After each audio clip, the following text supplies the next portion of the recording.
Hey everyone, thanks again for tuning into Sims Workshop. Hope you're having a wonderful day. So, today we're going to be talking about When Women Were Dragons by Kelly Barnhill. Oh wow.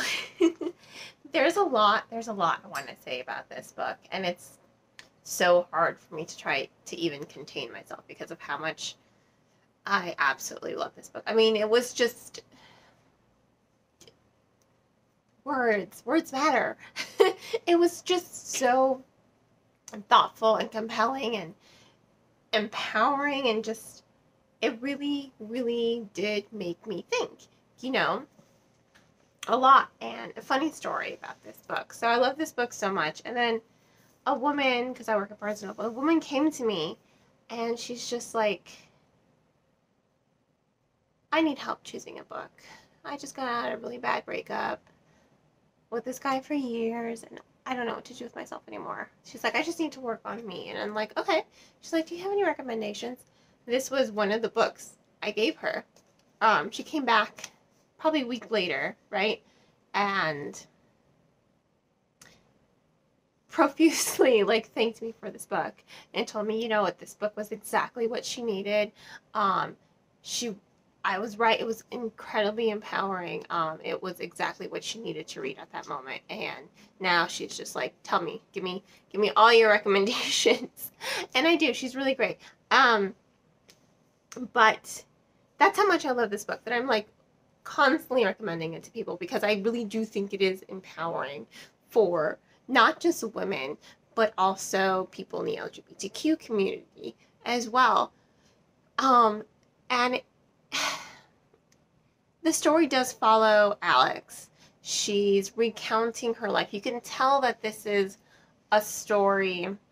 You forget, though. You forget. And that's how good the writing is. You can tell that this is a story of Alex recounting her life from childhood to adulthood in 1950s America. And in 1955, there was an event called mass dragoning, where women across the country, just the thousands, hundreds of thousands of women across the country, just spontaneously turned into dragons. And you have to ask, that's literally what Alex is asking herself. Why did they turn into dragons? What was the cause of all of this? Why did so many women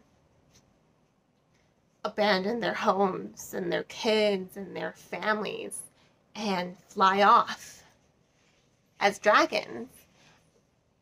And you're seeing why. 1950 Americas, yeah, I may love the fashion. I love 1950s clothing, don't get me wrong, I really do. But you understand, women weren't really allowed to be more than just the secretary or the housewife or the governess. They weren't really allowed to aim high. And it just makes me think of Pleasantville, the movie starring Tobey Maguire. I love that movie. They were very oppressed, women of the time. And that's why they turned into dragons, spontaneously. But it also makes you question, some of these characters. Because for Alex, she's telling this story. She's recounting the events in her own perspective of them. And then you have to also look at, well, her mother fit into that mold, but her mother didn't really want to be in that mold. Her aunt Marla, Alex's aunt Marla, was always saying, oh, she was a genius, but because of her gender, they wouldn't let her go get her master's degree because she was a woman. And she's constantly reminding Alex, we have magic in us. It's that constant theme. And there comes a point where she remembers her aunt and her mom arguing. It's just like, don't come back until you get married. So she wants, she's so sick of her sister telling her to break out of this mold. And it's just like, and do what? What do you want me to do? She's not really offered a whole lot of options, poor woman. And it's just like, you know what? I'm done with this. Don't come back until you want to fit into the mold. you know? Like, let's see how you like it. Let's see if you really think it's easy to break out of this mold kind of mentality. And so, Marla does. She gets married. She has a kid. But, she's still a full-time mechanic with her own mechanic shop. She's living her best life still. And she's still reminding Alex there's magic in us.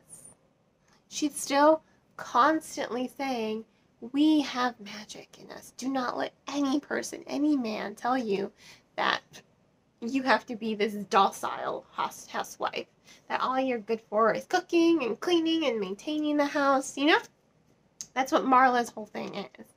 But when Marla turns into a dragon,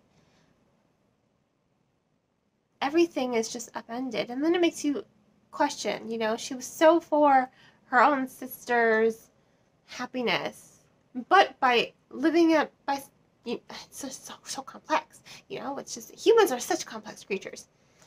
She was tired, Marla was tired of giving up her own happiness, so she sacrificed everyone else's happiness so she can be happy herself. But I don't think she thought of the ramifications or the consequences of her actions. And it does make you question, should you sacrifice your own happiness at the behest of others? I don't think we should ever ask people to sacrifice their happiness for other people. I think that's kind of selfish, but it's also selfish to ignore other people for your own happiness. Choose, but nothing's ever simple. Life is not simple. Life is complicated. Life throws you hurdles. So I think part of the story is just, focusing on do what makes you happy. There are going to be challenges. There are going to be a lot of things you may have to sacrifice in the long run, but choose your happiness. Choose the way you want to live. And Marla does say, it's like, I wanted her to come with me, but then what would have happened to the kids? What would have happened to her daughter? What would have happened to Alex? There's so many what ifs. And it's complicated. Families are complicated. Love is complicated. And we get to see that so much in this novel. I mean, there's so much I want to unpack. I can't tell you. It's just like an emotional read. But at the end of the day, it's really empowering. And there's also some allusions to not just the LGBTQ community, because Marla is part of the LGBTQ community, and so is Alex. But there's also some allusions to transgenders as well, and accepting transgenders. You can look at Alex's treatment of her cousin / sister / daughter, because that's everything that B becomes to her. Look at her treatment of her, because B wants to be a dragon. She's like, I am a dragon. I am a dragon, And inside she's like, I am a dragon. And Alice is constantly like, inappropriate, because that's what her mother ingrained in her. It's just like, no, you can't be a dragon. You're just a little girl. You're my little girl. You are not a dragon. And it takes her some time to really accept that she is forcing B to sacrifice her own happiness for her own happiness. And no one's happy at that point. So that moment, it's such a beautiful scene too. That moment where she tells B to just be a dragon. Be who you are on the inside. When she finally tells her, I love you no matter what. I'm sorry I've made you feel unloved. I'm sorry I've made you trapped trying to be someone that you're not, or something that you're not. I want you to know you are free to be who you are inside. And all B wants is to be a dragon. And it's such a beautiful scene. The family just comes together in this beautiful scene of acceptance and love. And I'm just like, wow. The emotions. I mean, there's so much I want to unpack here. I mean, I can't tell you enough how much I love this book, how much I thought this book was just so thoughtful and compelling and provocative, and just a whole bunch of things. I could probably talk about this book for hours, and I really do, but I'm trying to condense all my favorite parts into this review so that you understand why I loved it so much and how it made me feel. Like, it made me feel good inside, you know, it made me feel hopeful, it made me feel empowered as a woman. And it just, I think at the end of the day, we all have to remember there's magic inside of us. There is. There's magic inside of us, and we shouldn't let any person, any body of government tell us to live our way, to live our lives in some way. We are not meant to fit into molds, you know, we are individuals. And we should be allowed to be individuals, and we should be allowed to do and live and be who we want to be.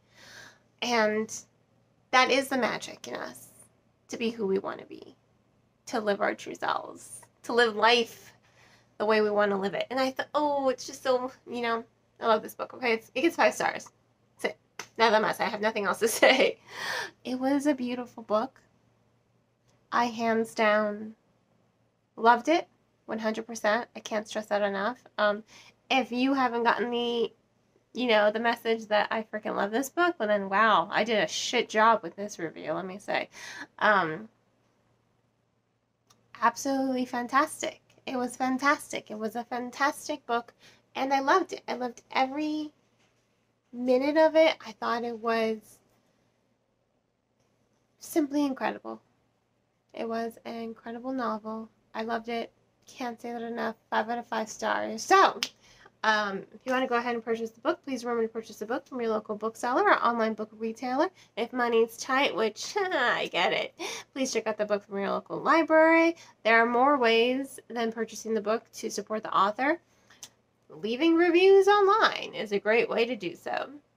And on that note, I hope you all will continue to support me here by liking this video, subscribing to my channel, and sharing it with all your book-loving friends. I hope you all have a great rest of your day, and as always, happy reading.